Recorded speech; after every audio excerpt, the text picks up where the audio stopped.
So we're getting there. So Béatrice Joyeux-Prunel, it's my great pleasure to introduce her. She's Professor of Digital Humanities and hold a chair inaugurated in 2019 at the Université de Genève, where she's also the Vice Dean at the Faculty of Arts. From 2016 to 2019, she coordinated Post-Digital, a research and discussion group on contemporary digital cultures, bringing together academics, contemporary artists, and stakeholders in the digital world. From 2019 to 2021, she founded and directed the Jean Monnet Imago Center of Excellence, based at the École Normale Supérieure de Paris, where she was teaching, dedicated to the study of European identities through images, funded by the European Council. The project is now part of a larger program called Visual Contagions on globalization through images, funded by the Front National Suisse. Béatrice has also been an Open Science Ambassador for the League of European Research Universities since 2023. She has published many publications, and I really mean many publications, on global and social art history and avant-garde and contemporary art, transnational and digital approaches to globalization, including cartographic methodologies in cultural history, and even the visual history of oil. I will mention one book that I particularly enjoyed and learned a lot from, Naissance de l'art contemporain, une histoire mondiale, 1945-1970, published by the press du CNRS in 2021. And today she will be presenting, en fait, ton son, il y a un petit retour de son. Oh, yes. What can data do for art history? Oh, but it would be the same if I talk. I have to just shut the mic. Non, il faut que tu le gardes pour l'enregistrement. This mic. Ah. Non, tu le gardes. On mute your mic. Ouais. Vas-y. Okay, thank you, Miguel, for the introduction. I hope you're not too tired of us after such a week, about 2 weeks. Are there art historians in the room, just to know? No? Yes, 1, 2. Welcome. Okay. So thank you for inviting me. I have to say I'm quite tired. It's like jet lagged. Many of you maybe are jet lagged too. So as I'm very talkative, especially when it's a question of art history and digital art history, I'll stick to my paper for the sake of time and to let you have a nap after the week. Let me first start by saying where I'm coming from, if it works or not, it doesn't work. Okay, so I have to use the always the same. Just like that. So just give my point of view. and situate myself before I talk, just to help you maybe understand why I will tell you what I tell. I'm originally trained as a historian, not an art historian. I have to confess, I only attended one course of art history when I was a student, so maybe that explains some lots of mistakes I made in the discipline. I ended up in both art history and computational approaches somewhat by accident and at the same time. These books give a picture of what I've been doing over the last 20-odd years. My work focused on the global and social history of the avant-garde, and more recently on visual globalization. At first glance, it might seem obvious that using data in art history is just helpful. That the question, what can do data for art history, so they can be helpful. But actually, it's not that simple. Art history is a discipline rooted in visual interpretation, close case studies, historical nuance, and material culture. And there are some strong voices saying that using data in art history is actually problematic. What's actually being questioned isn't what Johanna Drucker calls digitized art history, basically using digital versions of existing materials, for instance. No, that's not controversial. What is more controversial, what makes debates, is what we've been calling for about 15 years now, digital art history, meaning using digital tools not just to access materials, but to ask new questions about them. One of the most cited voices against digital art history is that of Claire Bishop, which with about 5 main arguments that I will summarize here. So absence, first, reductionism. Sorry, I put this in French. That's part of jet lag. Reductionism, so reductionism, absence of reflection, critical reflection on the artistic canon. Third, neoliberal instrumentalization of research. That's quite mean. Fourth, mythology of distant reading that is problematic. Fifth, the connection between arts and historical context. Even if she's quite nice, she accepts a kind of critical use of digital tools. And I'm not sure I agree with what she calls critical use, but anyway. So, in fact, these criticisms reflect a misunderstanding of what digital methods actually bring to the table, not only for art history, but also in the humanities in general. Lack of understanding both of the procedures and techniques at play when applying digital methods, and a lack of knowledge about digital art historical work in general.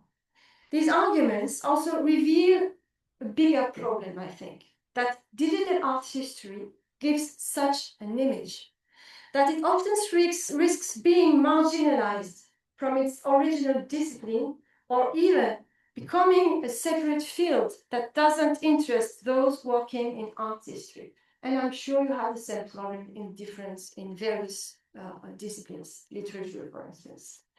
So to shed more light on this debate, first, I'd like to show you what a data-driven approach can bring to art history, drawing in particular on projects I've led since the early 2000s. But I also want to take seriously the criticisms that have been directed at computational approaches in our field, and ultimately show under what conditions a data-driven approach can enrich our understanding of art and its history. So first, what do we actually learn from digital art history?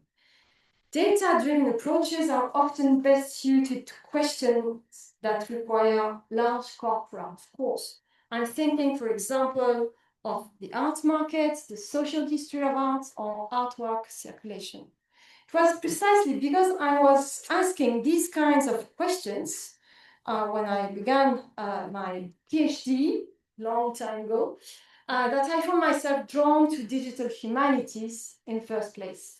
For my doctoral thesis, defended 20 years ago and published in 2009, I focused on the internationalization of modern and avant-garde art.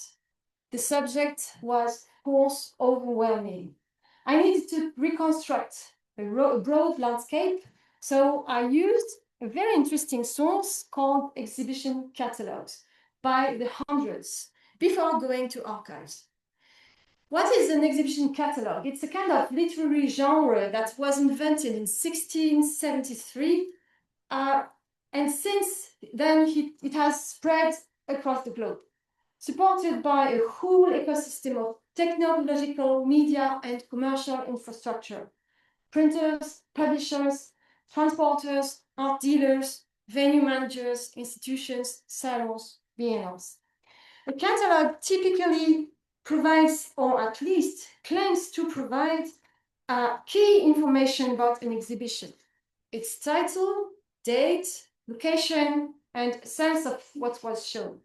Single exhibition catalog can sometimes give a list of thousands exhibitors, or even more, each with their works. And once you have a chronological series of catalogs across several cities, you suddenly gain access to a wealth of information at scale across many different dimensions: historical and geographical data, dates and locations of exhibitions, publisher, etc., but also biographical data, artist names, first names, gender information, sometimes nationality or birthplace, addresses. Also, art historical information, what kinds of things were exhibited, sometimes also information about the medium, for instance, painting, artwork titles. You get also sociological details like the names of collectors, who was being portrayed, fashion trends, tastes, etc. All of this makes it possible to do a serious historical sociology of art. In other words, tell me where you live, and I might be able to tell you who you know, how much you pay each month for your apartment, for a loft, and who's buying your work or not buying your work. Imagine the potential of serial analysis when we bring together thousands of these catalogs and examine them using digital tools. So that's the goal now of the Atlas project that I founded in 2009. What is this project? Since 15 years or more, we have built Bazant, a database that gathers thousands of exhibition catalogs from all over the world, and that also supports analysis at multiple scales of this art historical information. This database brings together catalogs contributed by researchers working on a wide range of regions and contexts. It includes over 3,000 catalogs, material on Central Europe, Russia, Sub-Saharan Africa, Argentina, the United States, artistic life in 1920s Paris, for instance, exhibitions in Switzerland, Brazil, etc. The platform allows us to look at details and use the database for very specific queries, and also to mention or go back to mention the contributor.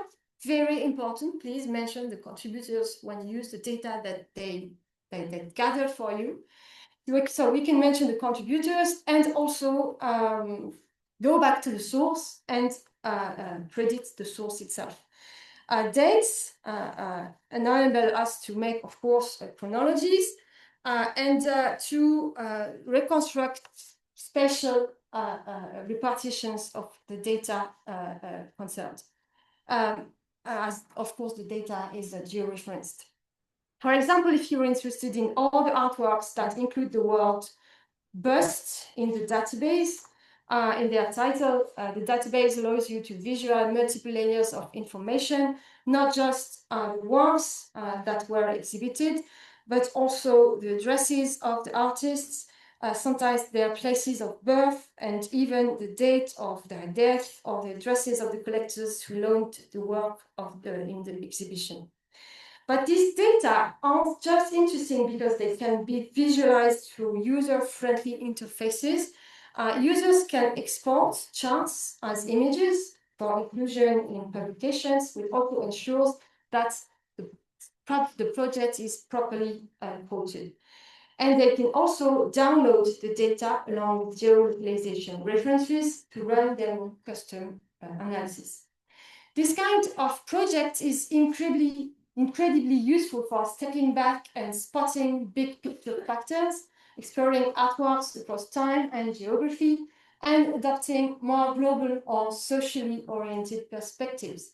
It's precisely through working with these types of sources and this kind of perspective that I was able to write a global and social history of the avant-garde that was published in 3 volumes and is currently translated into English. So for this global history of art, what is interesting with data analysis, and what do data bring to the questions I had? I traced first the international trajectories of works and artists' careers using their addresses in the sources I found, building databases, cartographies, and networks. I would then explore the questions raised by these distant approaches with case studies based on archival research and visual analysis. For instance, and this is something I didn't expect, you see, maybe you know that Pablo Picasso was an artist based in Paris in the 1900s. What is very interesting is that from 1909 to 1914, he exhibited all over Europe. He was very well known in Europe. He was even globally known as the avant-garde artist. But what is very interesting is that although he was based in Paris, he never exhibited in Paris. And this is something interesting. If you think of the usual narrative that says that Paris was the center of the world and that everything happened in Paris, how is it that Picasso didn't exhibit in Paris, but exhibited only in foreign countries? So he never exhibited in Paris, but abroad. What is even more interesting is that when you go back to the works that were exhibited, Picasso's work that were exhibited, you notice that abroad, the works he exhibited were seen as not very avant-gardist, but fully in line with international standards. What does it mean? That in Paris, he was supposed to be very avant-garde. Outside, he exhibited like post-impressionist paintings, very beautiful painting actually, period blue, rose, pink, rose, period rose, or Cézannean cubism, which made collectors think, okay, I love that painting. It was international standard, and they said, I love that painting, so I want to buy it, but I also buy someone with a reputation, so I'm very modern, I am avant-garde. And this was a kind of system, kind of return process where those people outside France bought Picasso's mainstream works. And then in Paris, he had this reputation, oh, he's bought by Russian people, by rich American collectors, etc. No, we have to get interested into Picasso. We have to buy Picasso. And this, by this return effect, he got consecrated in Paris too. This is something I wouldn't have seen without maps, without digital tools. So people assumed he was showing, so just to resume, to go back to my paper. So people assumed Picasso was showing his most recent and innovative work abroad, but as a in Paris, people thought that. As a result, his growing reputation abroad created pressure for recognition at home. Eventually, once his work was accepted in Paris, later, it was also accepted internationally. It's a bit like academia. Really, for me, in Geneva, it always sounds more impressive to say I gave a talk in Montreal than I gave a talk in Geneva. But for Michael, the reverse is true. It's better to say he gave a talk in Switzerland than a talk in Montreal. Similar strategies of detour through the international scene can be observed during the interwar period, and again in the 50s and the 60s, and today too in the contemporary art field. So thanks, that is this detour. So thanks to digital, that's part of the kind of works he showed, he exhibited abroad, and the kind of works and style he was doing at the time, which was much more innovative for those who know Picasso.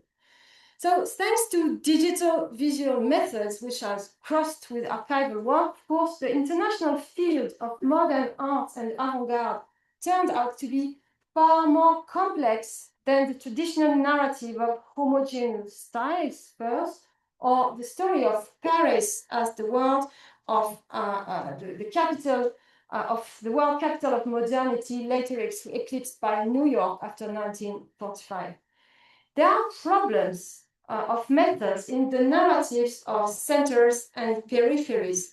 If you know a little bit art history, this narrative is still well alive today. The idea that first Paris was the center of the world, and then since 1945, New York, the center of the world. And what is very problematic with this narrative is that it's always based on sources from the so-called capital city. So I'm sorry, you can't say that Paris is the center of the world with only sources from Paris. You need sources from all over the world, which means that you need digital tools actually, because sources from all over the world means lots of sources. In art history, people often quote a very cool book, Serge Guilbault's How New York Stole the Idea of Modern Art, to assert the centrality of New York since 1940. However, as I said, you can't assert the centrality of a city based on few sources based in that city. The same problem arises with many books that claim to illustrate the centrality of Paris or New York. Shifting to a large quantity of sources at international scales thus brings a significant change in perspective, not only more social, but also more global, more horizontal, if I can say. And for that, we really need digital tools. This applies just as much to very contemporary art. With digital tools, we are not limited to studying circulation of networks. We can also focus, and this is what I like the most, on artworks, the artworks themselves. That was one of the key challenges of the recent book on contemporary art that I just showed to you. For example, I did a vocabulary analysis of the titles of artworks exhibited in major contemporary art biennials over the past few decades. It helped reveal long-term trends like the growing use of untitled as a title. Started with abstraction in the 1920s, of course, but today it's become common across nearly all styles of contemporary art. More recent thematic shifts in green in this chart are related to the Anthropocene, environmental issues, climate, the non-human, themes that have clearly emerged and gained visibility. Data and digital tools are also powerful for making social and market logics more visible, even at small scales, things that aren't always easy to detect. At one point for this book, I looked into the artists who had represented France at the Venice Biennial, trying to understand what factors shape a successful career. And when I visualized the data, I saw something I hadn't noticed before. The women on the right portion who reached that level have actually had much richer careers than the men. Twice bigger, more exhibitions, and twice more yellow, more international than their male counterparts. They have won significantly more prizes. In short, they were, by the numbers, at least twice as strong in terms of career achievements. And strikingly, they all lived abroad. They had to leave the country in order for their country to recognize their value. For these women, the detour through the international scene wasn't just symbolic or market-driven or exhibition-driven. It involved a real, lived immigration. And it's the same in the academia. I'm sorry to say that. It is the same. Please, when you evaluate the courses you attended, think if you had a course made given by a woman, please evaluate her as if she were a man. Because even us, the women, we tend to evaluate women much less, well, we are mean when we evaluate women, to be quick. Well, all these examples make it clear that digital art history does bring a number of important and concrete benefits into the field. It enables an easier access to dispersed collections. It helps us produce new sources and organize data, thus produce new sources and new objects. Digital approaches also offer a valuable way to identify big picture patterns, something that helps counter the often narrow or overly localized perspectives typical of the discipline. It's similar to the distinction Franco Moretti made between close reading and distant reading, of course, which has since been revoked in art history as the contrast between distant viewing and more traditional close viewing we're used to. By exploring artworks across time and geography, we are able to adopt more global, socially oriented, and comparative perspectives. I'd also add 3 valuable contributions that are clear in the Artlas project, for instance. First, digital projects help bring together researchers from different disciplines, institutions, languages, and countries. They help propose reproducible research, structured source data that others can trace, verify, and build on your work. Third, digital tools open up new ways of teaching, sharing, and exhibiting that art historical knowledge. I use Atlas a lot in Geneva to teach digital humanities courses. At this point now, you might be thinking, well, all of these benefits apply to pretty much any field in the humanities. So what's so specific about art history? And why not mention artificial intelligence yet, please? what happens so when we start looking at images as images in large quantities, not just through the text that describes them, but through the visual content itself. In fact, it's really, since we started applying computing more directly to images, especially with the rise of AI tools that can extract and describe large visual corpora, that the criticism of digital art history have intensified. And rightly so, because that's my second point, behind the polished interface and impressive visualizations, there are often major issues. I like to address these issues more concretely, using as an example my most recent project, Visual Contagions. A disclaimer, the name was chosen before the pandemic, please, so it wasn't on purpose. So Visual Contagions, a large-scale investigation into the global circulation of images in printed periodicals. Let's go back to my own research story. With Atlas, I was working primarily with data, not directly with images. I approached images using the traditional methods of art history. I had to ask myself a real question. Would large-scale analysis reveal visual patterns that I had completely missed? I also had to take into account the hundreds of images that appeared in my sources, not just the artworks, but the illustrations in catalogs, magazines, postcards, reviews, etc. So an idea emerged around 2017 to leverage the unprecedented accessibility of digitized historical images and the last advancements in computer vision to trace the global and long-term circulation of images. For a project on the circulation of images, an obvious corpus was, of course, the illustrated press. Periodicals, and by extension their illustrations, are a long-term and global type of source that can be dated and localized, thanks to libraries and archives worldwide who uploads their collections online. The prospect of assembling a global corpus over a long period was feasible, and the project Visual Contagion came to birth.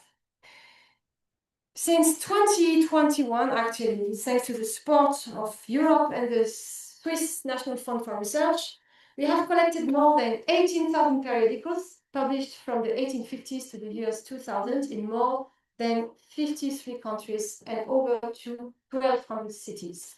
What do we do concretely? Segmentation algorithms are used to retrieve all images from all the pages of each journal and their coordinates in the page.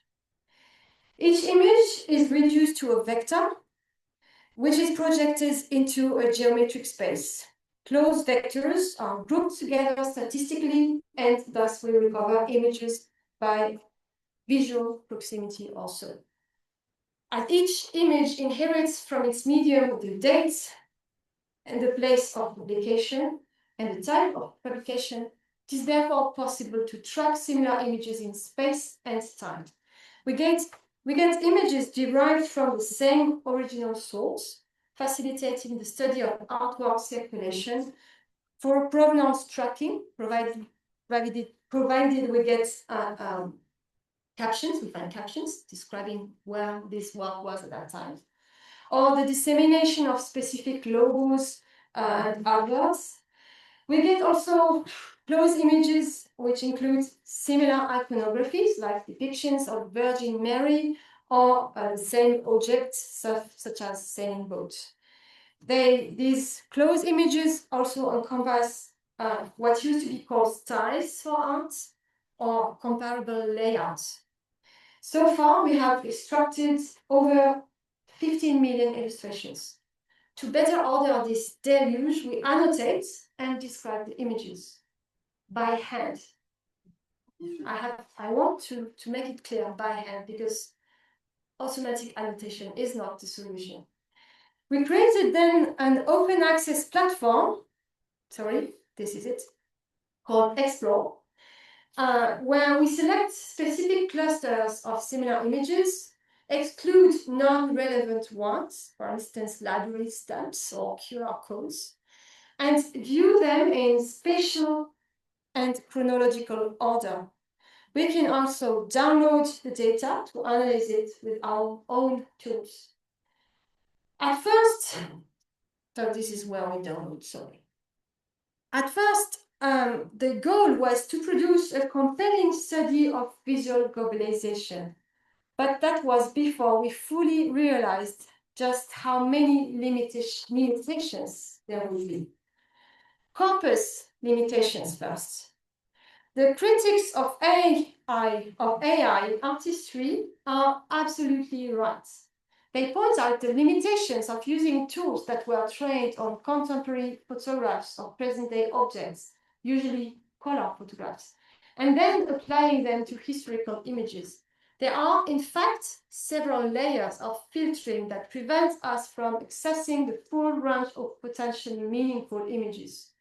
First, the image extraction tool only captures around 95% of the images.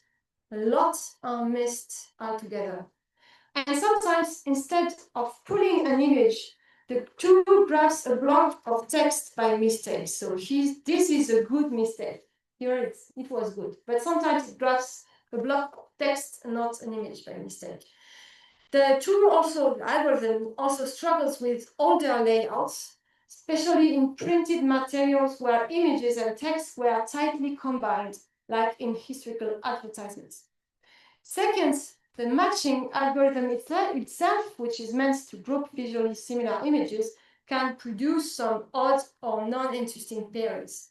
The solution came fairly quickly. We filtered the corpus and kept only the material that was relevant and verified by experts for analysis. But this solution comes with two major implications. First, it requires significant technical and financial and human resources to build an interface that allows for the selection and preservation of the relevant clusters. And it takes a lot of time because it involves deep, intensive reading of the corpus. So I don't believe in the opposition between distance and close reading. We do a lot of very, very, very close reading. That leads to two key lessons. First, money and time are essential. Second, there is no such thing as good distant reading without extremely close reading, as I said. That said, what actually limits our corpus the most is not the use of AI. The real constraints are often more structural and less visible. Sorry, I missed this one. So firstly, what are these invisible constraints? First, digitization is shaped by geopolitics. Many institutions in the global south lack the means or the will for some to digitize their heritage. Our sources are predominantly European and North American.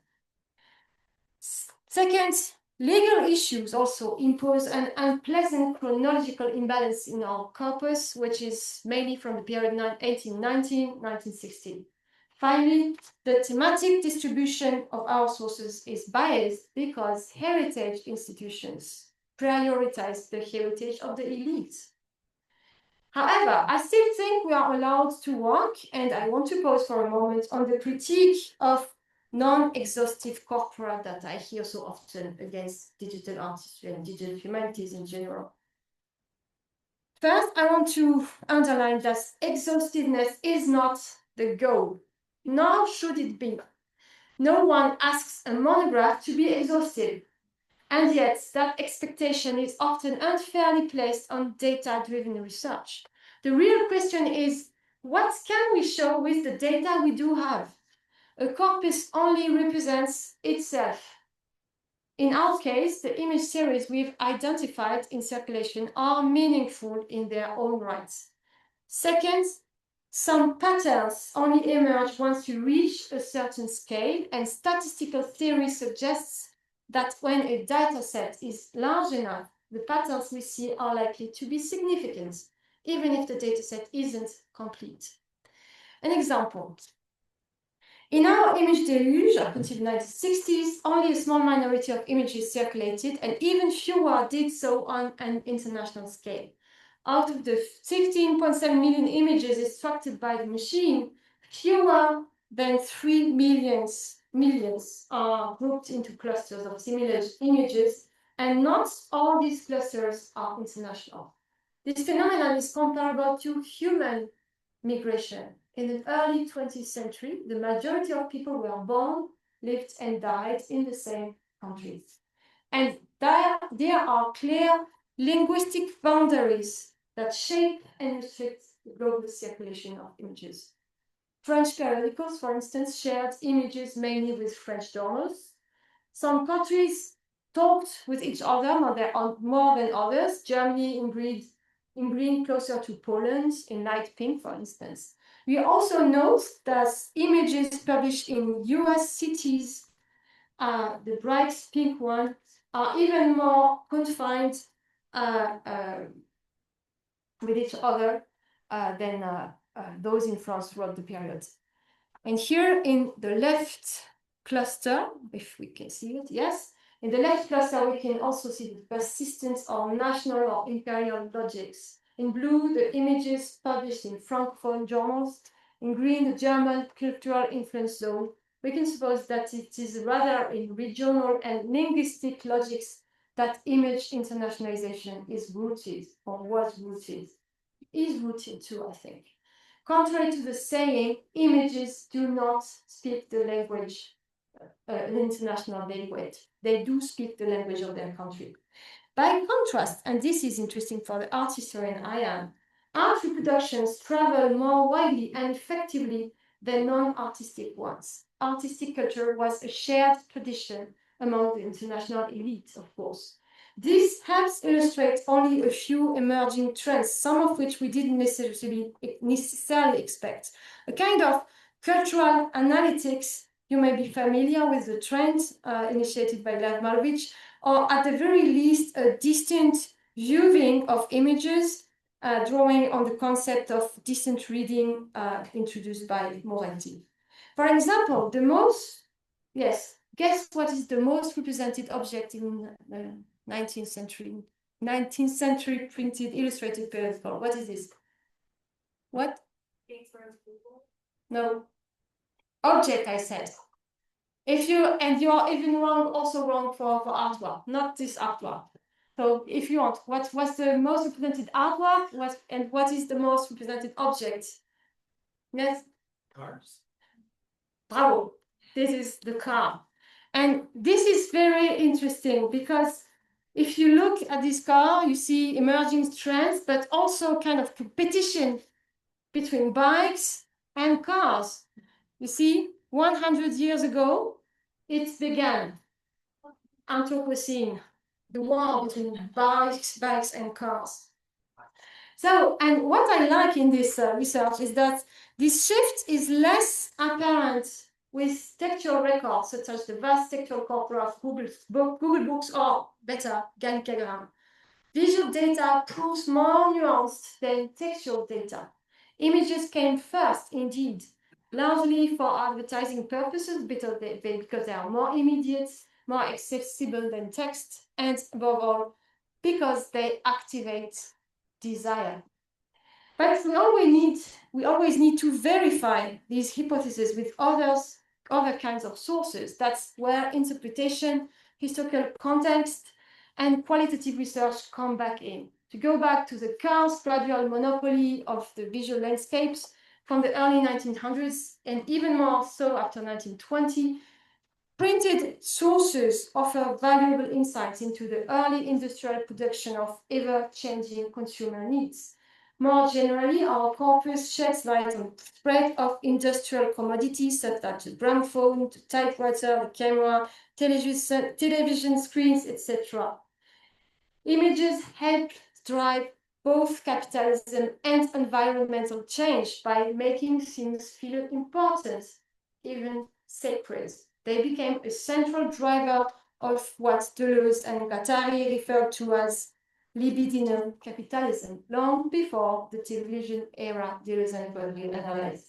So to go back to the issue of corpus size and exhaustiveness, the kind of naive belief that scholars using computational approaches should always have exhaustive sources to let data speak for itself.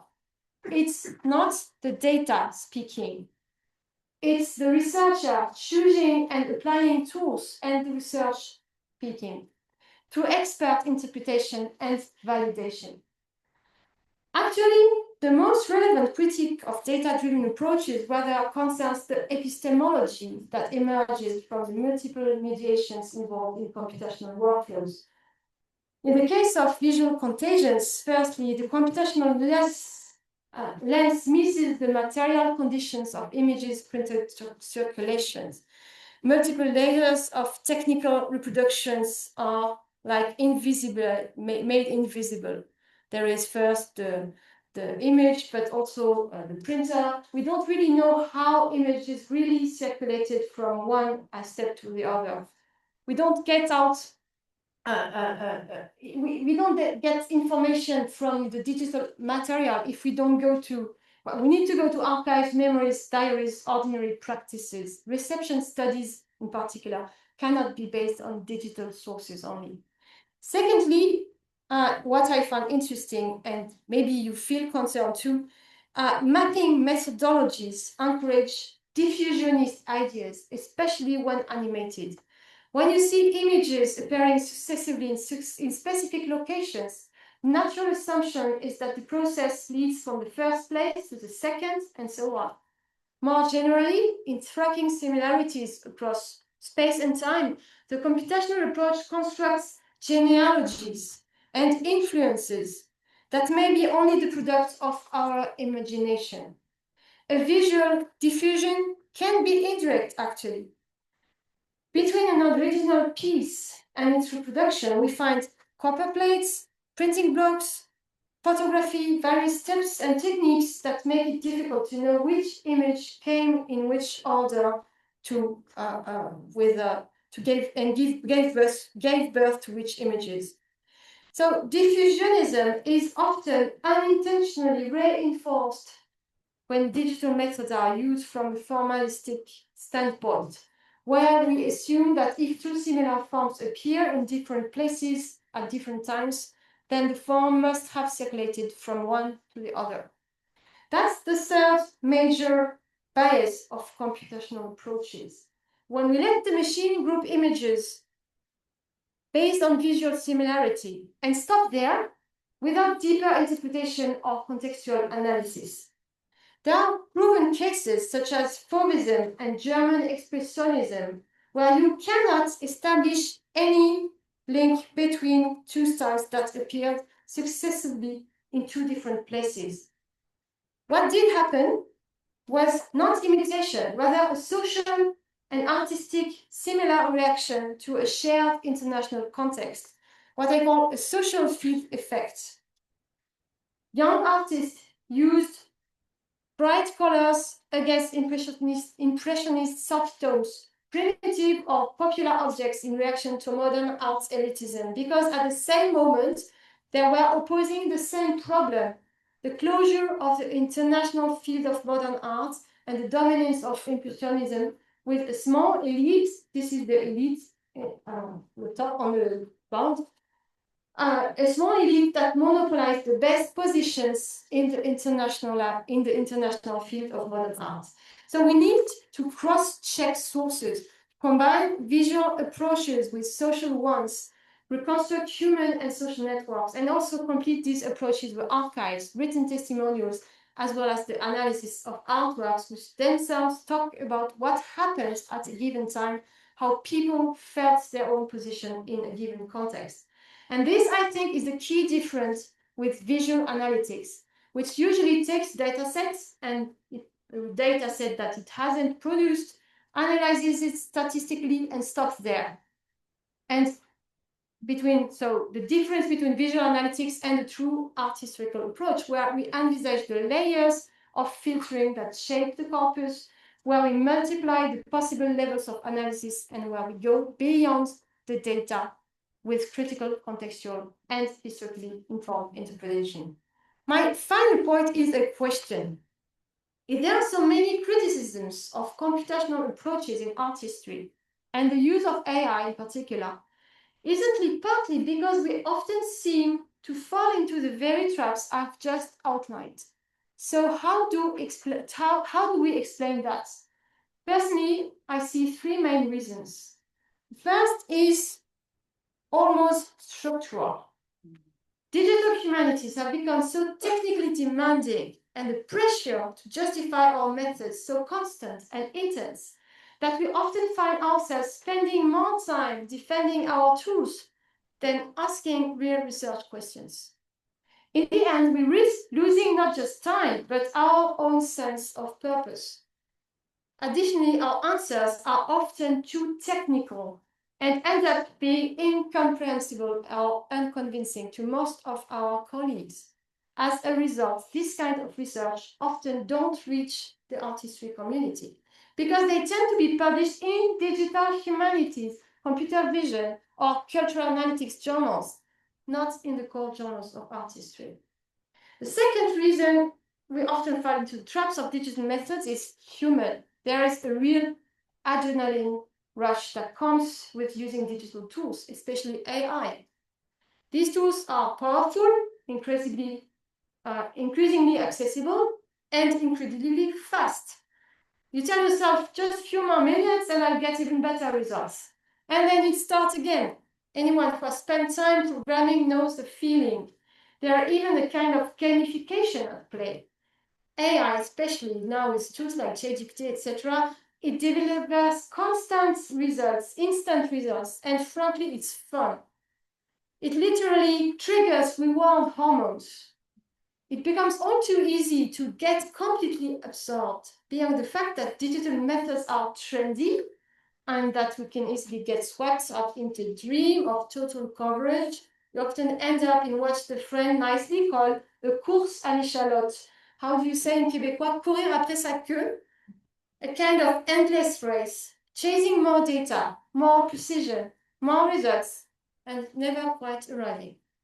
But this enthusiasm comes at a cost. It takes away from the time and focus we need for critical cross-checking, archival research, and expert contextual interpretation, or the slow, rigorous work I referred to earlier, which is still absolutely essential.